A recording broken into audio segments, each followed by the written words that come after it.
직무평가 방법 중에서 이제 점수법을 우리가 이제 간략하게 그 외관적인 점수법은 어떤 것인가에 대해서 잠시 설명을 드렸었습니다. 점수법은요, 직무를 그 각 구성 요소로 분해해서 직무 자체를 숫자를 사용함으로써 보다 구체적으로 직무의 가치를 결정하는 것입니다. 직무 잠깐만요. 근데 이제 우리가 직무 평가를 왜 하느냐? 아까 1편에서 그 내용을 얘기를 못하고 넘어갔는데, 직무 평가를 하는 것은 그 직무에 대한 것이 어떤 여러분들이 회사에서 근무를 할 때 다 똑같을 수는 없죠. 그죠? 어떤 분들은 조금 더 열심히 할 수도 있고, 어떤 분들은, 그러니까 보편 타당성으로 얘기하자면 똑같은 분위기에 똑같은 시간에 똑같이 퇴근하는 것에 대해서 똑같이 설정을 할 수는 있으나, 그 내용에 대한 직무에 들어가서 보면 어떤 사람들은 요만큼의 일을 하고, 또 어떤 사람들은 그보다 더 큰 정말 그 일을 담당해서 회사에 많은 그 어떤 좋은 점을 이끌어낼 그러니까 발전과 회사의 그 어떤 나가는 방향을 아주 상세하게 제시할 수 있는가 하면, 어떤 사람들은 특별히 그렇게 많은 관심을 갖지 않고 시키는 것에 대해서만 겨우겨우 소화하는 정도의 사람하고 똑같이 평가를 한다면 그거는 형평성에 있어서 많이 부족하다. 그래서 어떤 직무 평가를 반드시 해야 되고, 여담으로 얘기하면요, 제가 저도 이제 그 대기업에서 S그룹에서 근무한 적이 있었는데, 거기에서는 상여금이나 기타 특별금이 나오기 전에 그 위에 있는 직급자들이 자기의 부하들의 인사고과를 매깁니다. 그 인사고과를 매겨서, 예를 들면 두 사람을 인사고과를 매긴다고 할 때, 두 사람이 받을 수 있는 상여금은 100%, 100%에서 200%가 되겠죠. 된다고 가정한다면, 위에서 직무평가를 통해서 인사고과에 똑같이 뭐 특별한 일이 없으면 똑같은 점수로 100%, 100%를 할 수 있으나, 아까 전자에 제가 말씀드렸던 어떤 사람들은 출근을 해서 퇴근할 때까지 정말 회사의 여러 가지 자기의 소신적인 근무를 통해서 회사의 발전과 매출 향상을 위해서 열심히 하는가 하면, 또 어떤 분은 그냥 내가 주어진 일, 그리고 위에서 명령 이제 하달된 일, 프로포절에 대해서만 나가는 분이 있어요. 그러면 이거는 분명히 성과급에 대한 차이는 둬야 된다라고 해서, 위에서 이렇게 보면 알죠. 어떤 업무 처리라든지 또 업무 처리 능력이라든지. 그래서 그런 것들을 평가를 해서 어떤 분한테 심하게는 150%를 주고요, 상여금을. 그 50%를 가져온 나머지 50%를 다른 사람에게 50%를 깎아서 다른 사람은 50%만 받는 이런 불상사도 나오게 됩니다. 또 어쩌면 인과응보라고 할 수도 있겠죠. 내가 그만큼 회사의 직무에 대한 노력이나 또는 직무에 대한 어떤 적극성이 결여되어 있다 보니까 회사에서 어쩌면 필요하지 않는 부분에 앉아 있을 수도 있을 수 있는 것이죠. 그래서 그렇게 직무를 평가하는 방법이 있습니다. 그러나 어떤 독단적인 생각이나 개인적인 생각, 어떤 주관적인 생각이 들어가서 그것을 판단한다면 조금 문제는 있겠죠. 그렇게 돼서는 안 되겠습니다만, 그래서 직무평가에 그 유의점이 있는데, 직무를 평가할 때는 이제 어떤 기술적 측면의 한계가 있죠. 그 담당자의 직무가 어떻게 이루어지고 있는지에 대한 그 측정 기술 측면의 한계, 즉 그 직무평가의 유의점 또는 직무평가의 기법에는 한계가 있다. 즉 직무평가를 실시할 때는 직무 분석 자료에 근거해서 평가 요소를 선정하는 과정에서 판단상의 오류를 범하기 쉽다는 거죠. 왜냐하면 물론 위에서 밑 아래 부하 직원을 판단하는 경우, 부하 직원을 판단하는 경우에는 그 직무의 차이는 있습니다. 또 그렇다고 그 상급에서 부하 직원의 모든 일을 전부 다 알 수는 없습니다. 그래서 직무 분석 자료에 근거해서 평가 요소를 선정하는 과정에서 판단상의 오류를 범하기가 쉬울 수 있습니다. 그래서 직무 평가의 유의점으로서 또 이제 그 평가 요소에 대한 점수법상의 가중치하고 요소 간의 비중이 따른 판정상의 오류도 피하기 어려운 실정입니다. 그래서 이러한 기본적인 측면에서 평가의 한계점은 종업원과 경영자 간의 갈등과 관련해서도 일어날 수가 있다, 발생할 수 있다. 이런 그 유의점들을 좀 보셔야 될 것 같고요. 그 다음에 이제 인간관계적 측면이 있죠. 아무래도 인간관계가 조금 좋은, 예를 들어서 담당자하고 인간관계가 뭐 별로 그냥 그럭저럭한 담당자하고, 그래서 인간관계적 측면의 유의점 직무평가라고 하는 것은 과학적이라기보다는 임금 및 급료를 정하는 체계적 과정이라고 할 수가 있는데, 그것의 유효성은 종업원의 만족에 대한 영향을 확인함으로써 결정돼야 한다는 것이죠. 이를 위해서는 급료에 대한 종업원의 불평이라든지 불만 등에 대한 자료를 수집 분석하는 것이 필요합니다. 그래서 결국 직무평가가 과학적이고 논쟁의 여지가 없다는 보장이 없기 때문에 임금 결정 과정에서 종업원의 반발과 그 다음에 이제 노조가 있는 노동조합의 영향을 반드시 고려해야 된다. 그래서 인간관계적 측면의 유의점으로 보았을 때는 결국 직무평가가 과학적이지 못하다는 거죠. 그래서 논쟁의 여지가 없다는 보장이 없기 때문에 과학적이지 못하고 사람의 우리나라의 어떤 특유의 정의라고 하는 거, 그런 것들이 이렇게 함께 돼서 임금 결정 과정에서 종업원들의 이제 반발과 노동조합의 영향을 고려하지 않을 수 없다라고 하는 것도 그 유의점에 될 것 같고요. 그다음에 직무평가를 하는 데 있어서 이제 그 평가의 계획이라든지 빈도, 절차상의 유의점, 직무평가의 대상이 다수이거나 서로 다를 때 이 모든 직무에 하나의 평가 계획을 설정하는 것이냐, 아니면 각각의 평가 계획을 설정하느냐 하는 것이 문제점이 이제 되고요. 또 기업 환경의 변화로 인해서 직무의 성격 변화가 있을 때 직무평가의 횟수라든지, 즉 빈도수, 얼마나 많이 일어나는가가 문제일 뿐만 아니라 새로 생긴 직무에 대한 평가 절차와 방법에 있어서도 적절성을 기해야 하는 점에 유의해야 할 일입니다.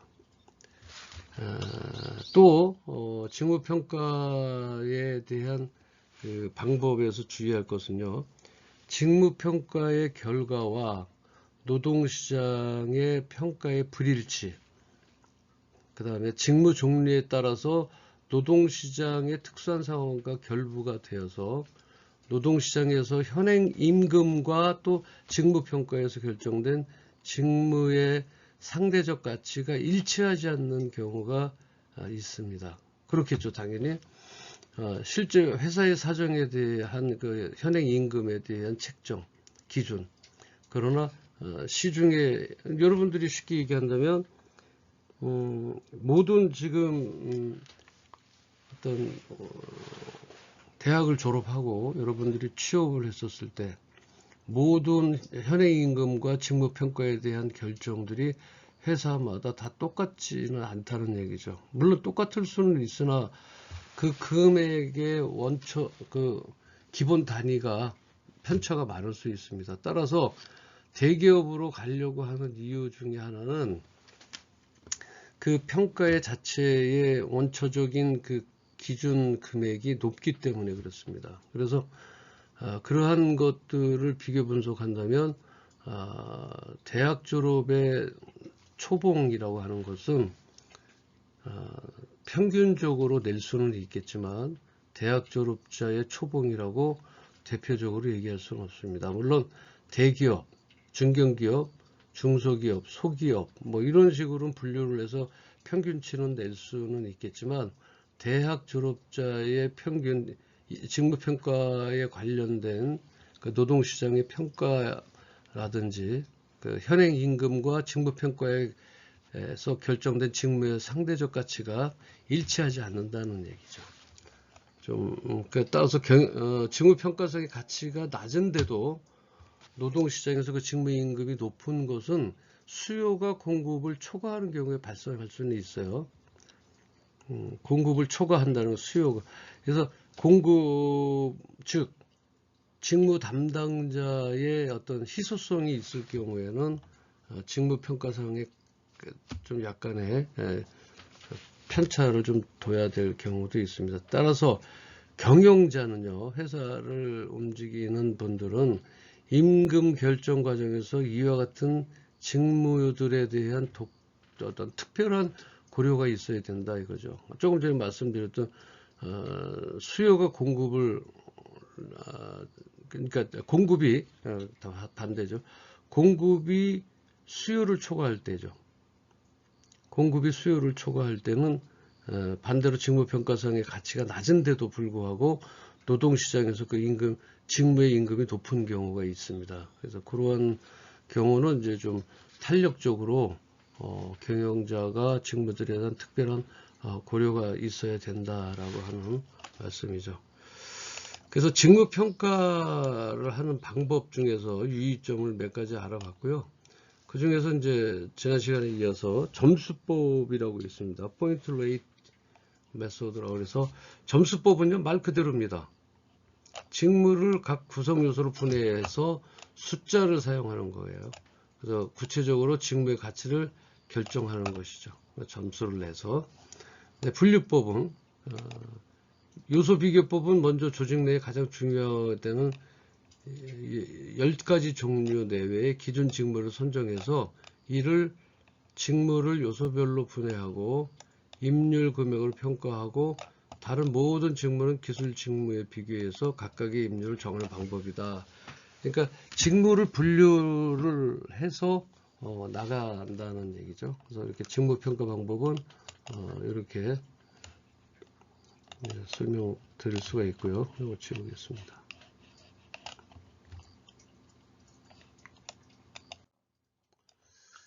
자, 평가 요소 등급과 점수를 이제 잠시 볼게요. 보통 이제 5가지 정도로 한번 보면요. 숙련과 색깔을 좀 바꿔볼까요? 노력, 책임, 직무 조건, 그 직무 조건에 따른 이제 점수 범위 이렇게 이제 나눌 수가 있는데요. 숙련에는 교육이 이제 14점이 되고요. 이렇게 레벨을 뒀습니다. 이렇게 1, 2, 3, 4, 5. 경험은 이제 이런 점수를 뒀고요. 그래서 평가 요소에서 배분된 점수와 또 주요 직급, 점수와 그 주요 직급은 미국 전기기구 제조업협회에서 이렇게 평가 요소 등급과 점수를 나눠놨습니다. 그래서 숙련, 비숙련이라든지 노력에 대한 신체적 노력, 정신적 노력에 대한 이 점수를 놓고 해서 직무를 이제 이렇게 분류를 합니다. 그래서 뭐 3호봉이다, 뭐 10호봉이다, 뭐 이런 식으로도 이제 우리 국내에서는 정해서 어떤 직무 평가를 할 수가 있고요.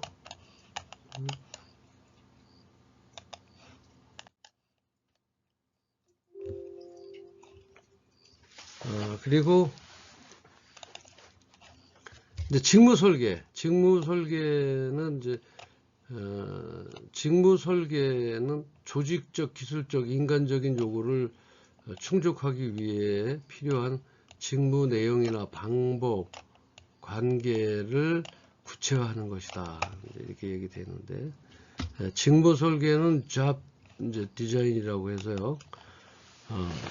문제의 제기, 그다음에 문제의 제기는 이제 인사관리는 변화하는 경영 환경 하에서 기업의 목적을 달성하기 위하여 인적 자원을 확보해서 교육하고 개발하고 평가, 보상 및 유지하고 그다음에 인간 존중의 사고하에서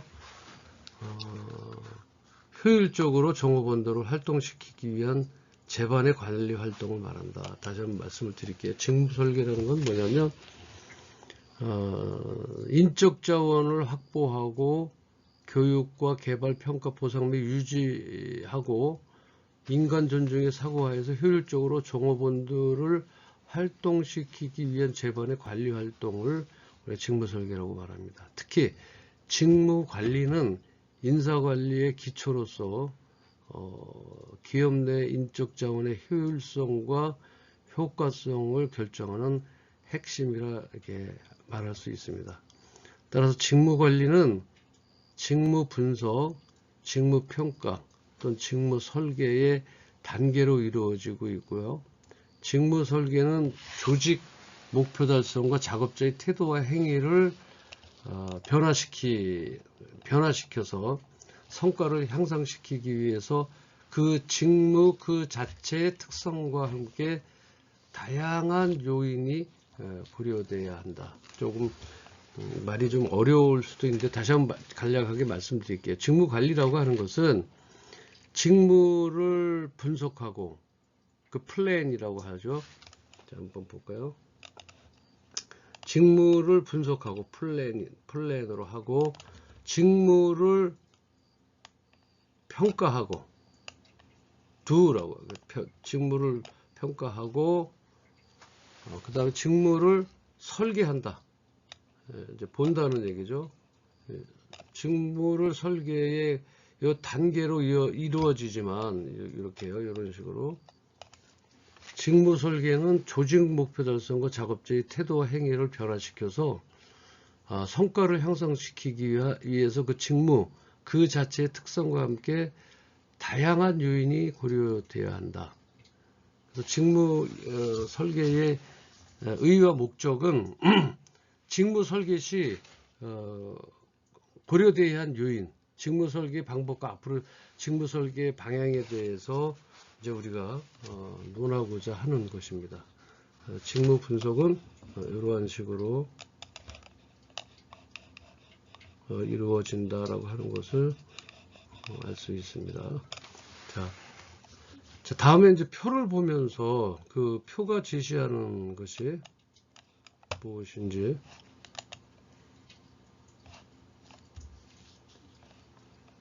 보도록 하겠습니다. 잠시만요. 자, 이 표를 보시면요.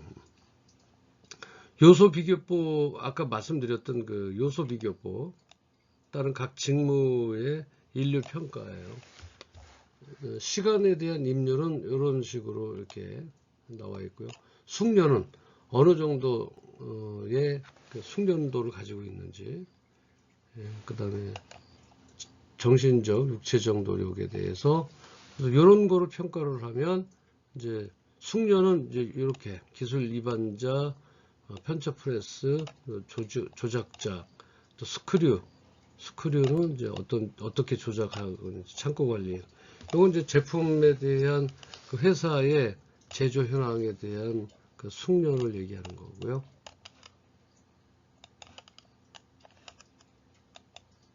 지우겠습니다. 지우고.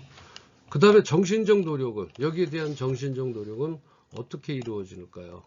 보도록 하겠습니다. 네, 정신적 노력은 이제 이런 식으로 기술 위반자, 겨우 이제 들어가는 펀치 프레스. 이건 기계이기 때문에 여러분들이 이제 다른 용도는 아니고요. 기계 이름입니다. 그 다음에 그 펀치 프레스에 대한 조작자, 오퍼레이터, 창고 관리인이고요. 그리고 펀치 프레스, 기계 이름입니다. 하는 거 조작자는 시간 입력이 3.75이고, 스크류는 이제 길다랗게 이렇게 기어가 되어 있어서 돌리고 하는 이것도 이제 공장에 대한 어떤 작업 관련. 그리고 이제 여기에 대한 기술 위반자, 창고 관리, 뭐 책임은 이런 거고, 근로 조건은 창고 관리인이 전부 한다. 이렇게 되어 있고요. 그 다음에 책임은 육체적 노력은 어떤 표로 여러분들의 그 교재에 다 나와 있습니다. 그래서 이 교재를 보시면 될 것 같고, 육체적 노력에는 육체적 노력에 의한 책임, 근로 조건은 어떻게 되어 있는지 표를 한번 보시겠습니다. 네, 육체적 노력은 기술 위반자 육체적 노력을 하고 있고, 책임은 이제 스크류하고 조작자가, 스크류의 조작자, 기술 위반자, 이런 것들이 이렇게 나와 있습니다. 자, 그렇다면 이런 직무를 설계하는 목적은 뭘까요? 이제 뭐 몇 가지를 들어서 말씀을 드렸는데, 직무 설계의 목적은 무엇인지 잠시 떠들어 보겠습니다. 직무 설계의 목적. 그래서 이제 직무 설계의 목적은 아까 말씀을 또 드렸습니다만, 그래서 직무 설계의 목적은 이거예요. 정확하게 얘기하면 공식적 측면만을 대상으로 하지만 직무 설계는 직무 행위의 비공시적인 측면, 즉 사회적 측면까지 고려해서 조직 전체 유효성을 높이는 것을 목적으로 한다. 자, 직무 설계의 목적은 직무 분석과 평가를 통해서 구체화된 직무와 또 종업원을 연결시키는 과정으로서 기업 내의 효율성을 극대화시키고 나아가는 그 노동 소외라든지 근로생활의 질의 저하라든지 직무에 대한 불만족, 근무 불만족 등을 예방해서 높은 성과를 창출하는 것을 목적으로 하는데요. 조직 자체의 생산성과 능률을 높여오면 어떻게 돼요? 회사로서는 조직적 목표가 되죠. 그죠? 회사의 목표, 이 조직적 목표는 즉 어디 목표예요? 내가 근무하고 있는, 몸담고 있는 조직이 회사죠.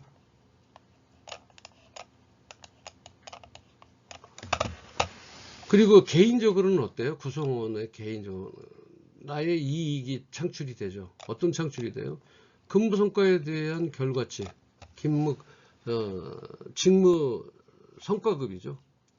그다음에 만족을 나의 어떤 그 회사에 대해서 그 만족을 달성하기 위한 개인적 목표다.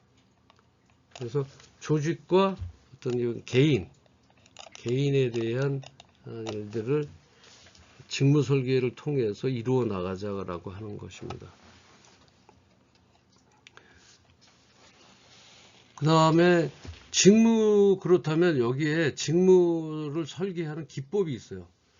이제 직무를 설계하는데 그럼 어떻게 설계해서 어떻게 그 조직적 목표와 개인적 목표를 달성할 수 있고 따라서 생산과 능률성을 통해서 많은 제품들이 불량 없이 잘 생산에 이루어지고 또는 어떤 기술적인 면, 외부적인 어떤 스트레스나 어떤 방해 없이 좀 더 많은 것을 개발해서 회사의 생산성과 능률을 높일 수 있는 그런 그 조직적 목표하고, 개인으로서는 개인의 이익과 쉽게 얘기하면 직무 성과급을 받음으로 인해서 나의 이익이 달성이 되고요. 그 다음 내가 거기서 하려고 했던 일들이 이루어지면서 만족을 달성하기 위한 어떤 개인적 목표가 있다. 그렇다면 이런 직무를 설계하는 기법에는 어떠한 것이 있는지 한번 같이 살펴보도록 하겠습니다.